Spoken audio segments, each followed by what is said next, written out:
பெண் நல்ல அட்சய பாத்திரம், பெண் என்ற கோப்பைக்குள் நான் விழுந்தேன். பாலோடு தேன் கொண்டு வாய் கலந்தேன். ஏ அசைந்தாடும் காற்றுக்கும் அழகான பூவுக்கும் காதலா காதலா.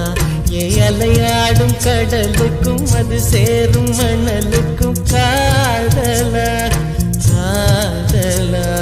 கொஞ்சம் இனிக்கும் கொஞ்சம் கரைக்கும் முத்த சுவைக்குள் மூழ்கவா, இச்சை இருந்தும் கற்றல் நின்றேன் சக்திகள் செய்திடவா. ஏ அசைந்தாடும் காற்றுக்கும் அழகான பூவுக்கும் காதலா காதலா. ஏ அலையாடும் கடலுக்கும் அது சேரும் மணலுக்கும் காதலா.